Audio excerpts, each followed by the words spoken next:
วนหนึ่งถ้าจะเล่าถึงอาณาบุคคลต่างๆที่ออกไปจากที่นี่แล้วบ่มีผู้ใดที่ยังอาณาบ่คิดฮอดบ่คิดถึงนั่นแต่โอกาสที่พวกเขาจะได้พบปะกันทั้งหมดทุกคนนั้นมันยากหลายสันส่วนหนึ่งเป็นผู้ที่ตามหนาจากภาคอื่นที่อยู่ในยุโรปนั้นได้กลับคืนมาขอแสดงความผู้บุญคุณสถาบันแห่งนี้เนาะและสิมีไผแดเฮียนเซินเพิ่นได้ขึ้นมาถึงเวทีขอเบิ่งแดว่าสันมีไผ มีไผแดและจากไซหันกสิบวาดอกแต่ส่วนหลายต้นตอนเป็น2 ประเทศนี่ล่ะเจ้า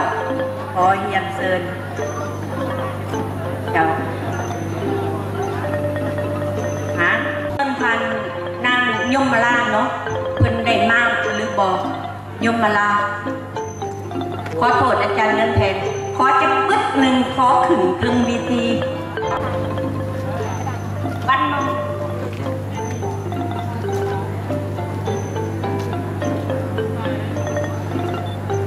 เจ้าสันในโอกาสต่อไปในขณะที่เพิ่นดานได้ขึ้นมาประกวดตัวอยู่ถึงเวทีพวกเฮาแล้วเฮาอยากขอมอบไม่ให้ผู้ตั้งหน้าเพิ่นได้มีคำคิดคำเห็นประกอบส่วนให้งานสร้างสรรค์ของพวกเฮามื้อนี้ได้มีสีสันขึ้นตื่นเอาขอมอบขอเชิญเลยเดี๋ยวมากัน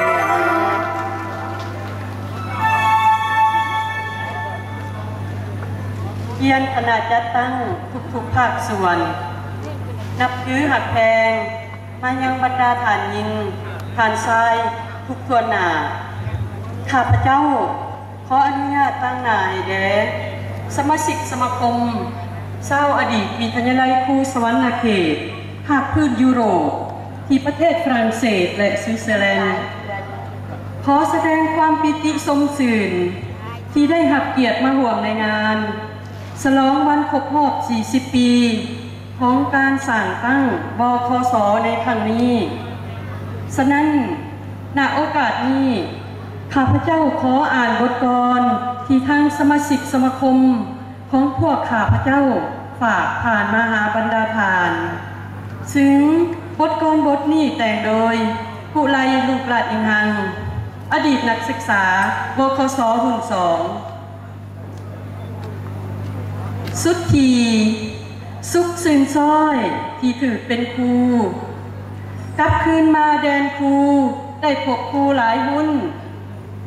เป็นย้อนบุญครูคำกุศลครูยู่สงครูจึงได้ตาวโค้งคืนมาพ่อพบกันเมื่อนี้ดูดดังเล่าอยู่สั้นสวรรค์แทนแดนวิมานฟ้าบันดาลความสุขให้หมู่ครูเหลือล้นผู้ทุกคนหัวยิ้มมาฉลองวันเกิดวันกำเนิด40 ปีที่ตั้งวคส.3ได้เป็นบุญพวกเยี่ยมถึงแม่นเล่าอยู่พุ่นทางยุโรปแดนไกลก็ตามทอนแต่ก็ยังอาวรหาแผ่นดินคำผืนเข้ายังคิดถึงรักเจ็ดเหงาที่ซุ่มเฮาเคยส่นหมวิทยาลัยครูสวรรณเขตเคยเป็นนมแม่เลี้ยงหมู่เฮาได้ใหญ่มาดังนั้นเฮียมจึงขอตั้งหน้าสมาชิกสมาคมขอสมมาคารวะต่อพระคุณบุญเจ้าขอเทิดทูนโรงเฮียนเหงาวคส.ให้สูงส่งขอทนงเอกอ้างวคส.ไว้ส่วนนิรันดร์อันหนึ่งขอขอบใจทุกด้านเจ้าภาพทานที่คอยหับขอประนมมือคำนับทานผู้แทนในงานนี้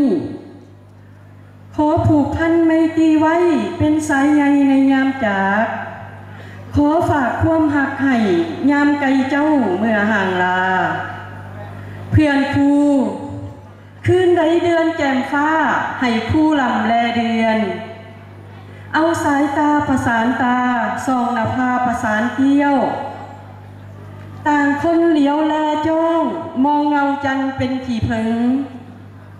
เอาแม่เดือนอีเกิ้งอยู่ทั้งฟ้าเป็นสื่อสาร สาธุเด้อย่ามเมื่อกลับฮอดบ้านให้พานพบแต่ความสุขขอให้ความสมหวังจงหลั่งมาโฮมเต้า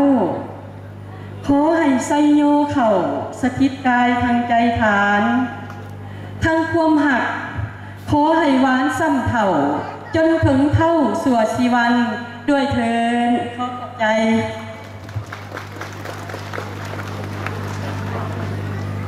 เจ้าอันนี้กับแมนล้ำลึกถึงความคิดหอดคิดถึงเนาะแต่ว่าก่อนยังเถื่อก่อนบอกขอเวลาตรงนี้ก่อนเพราะว่าอันนี้เป็นส่วนลึกของหัวใจที่ปัดออกมาได้เจ้าแต่ว่าทั้งหมดนั้นแต่ยังมีการกระตุกสุกยู่ส่งเสริมขอให้วิทยาลัยครูแห่งนี้เป็นสถาบันที่ประเสริฐเลิศล้ำเหนือกว่าสิ่งใดกันสั้นตั้งหน้าของนักเรียนนักศึกษาที่ออกจากสถาบันแห่งนี้ไปนั้นยังมีของขวัญรางวัลมาส่งเสริมมาสุกอยู่วิทยาลัยครูเขาเนาะและขอเรียนเชิญทางอาจารย์คือไสยศาสตร์เป็นผู้ตามหน้าครับ